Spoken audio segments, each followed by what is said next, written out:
समंदर किनारे एक छोटा सा गांव आबाद था जिसमें श्रद्धा नाम की एक लड़की अपने पति के साथ रहती थी। कुछ अरसे के बाद श्रद्धा के घर एक बेटी पैदा हुई और तभी उसका पति उसे छोड़कर चला गया क्योंकि वो बेटा चाहता था। और श्रद्धा अपनी छोटी सी बच्ची के साथ अकेली रह गई। वो लोगों के घर काम करके अपना गुजारा करती और अपनी बच्ची को भी पाला करती, लेकिन काम करने जाने के लिए अब उसे अपनी बच्ची को साथ ले जाना पड़ता और वापसी साथ लेकर आती। काफी परेशानी में वक्त गुजार रही थी।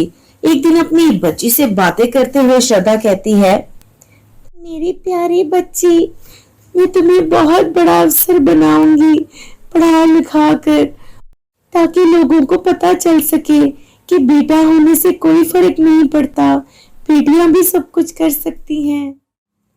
श्रद्धा अपनी बेटी से ये बातें करके मन ही मन बहुत खुश हो रही थी। वो अपनी बेटी के लिए बहुत कुछ करना चाहती थी। कुछ दिन तो ऐसे ही गुजर गए, लेकिन एक दिन अचानक गांव में तेज हवा और आंधी के साथ बारिश शुरू हो गई और बारिश थमने का नाम ही नहीं ले रही थी। 2 दिन मुसलसल बारिश होती रही, यहाँ तक कि गांव में बाढ़ आ गया। गांव वालों के आधे से ज्यादा घर पानी में डूब चुके थे और श्रद्धा का घर भी डूब गया था। वो बहुत परेशान थी कि आखिर वो क्या करे। उसकी बच्ची भी भूख से रोने लगी क्योंकि वो 2 दिन से काम पर नहीं गई थी और घर में खाने पीने का सामान भी खत्म हो गया था। श्रद्धा अपनी बेटी को गोद में उठा के कहती है, मेरी बच्ची, तू रो मत, मैं तुझे कुछ नहीं होने दूंगी। मैं तेरी माँ, तेरे लिए हर वो काम करूंगी, मैं तेरी जिंदगी बचा लूंगी। और अपनी बच्ची को गले से लगाकर श्रद्धा खूब रोने लगती है।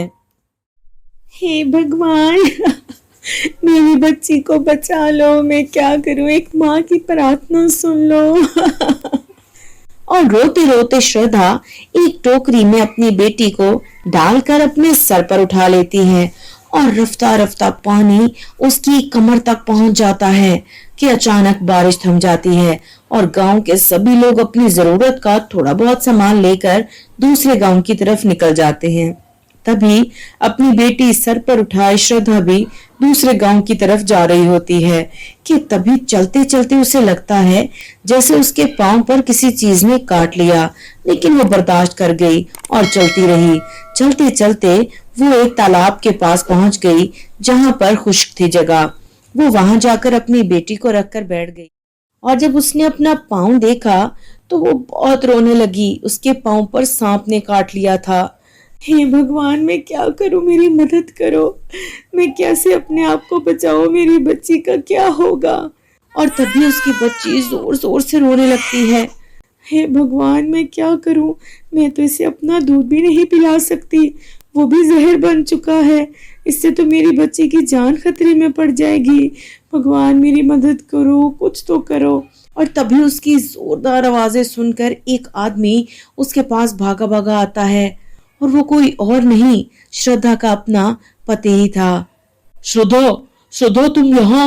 मुझे तो लग रहा था मैं तुम्हें कभी नहीं मिल पाऊंगा। पता है, मैं तुम्हें ढूंढने गांव गया था, लेकिन गांव में सैलाब आया हुआ था और मुझे लगा अब मैं कभी नहीं तुम्हें देख सकता।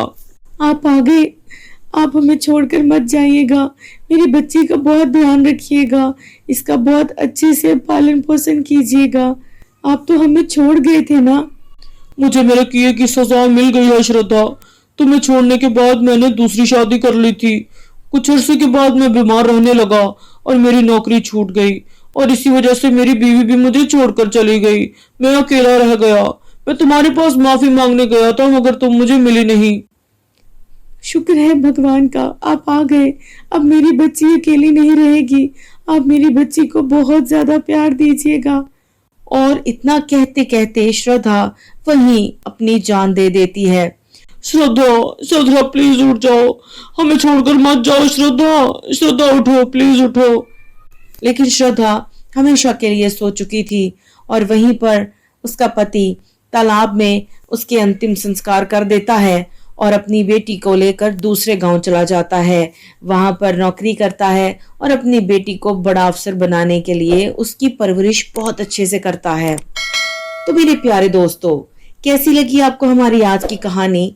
इस कहानी से हमें ये सबक मिलता है कि हमें लड़के और लड़की में फर्क नहीं करना चाहिए। फर्क हमारी परवरिश में होता है। अगर हम दोनों को बराबर हकूक दें तो लड़कियां लड़कों से कम नहीं होती।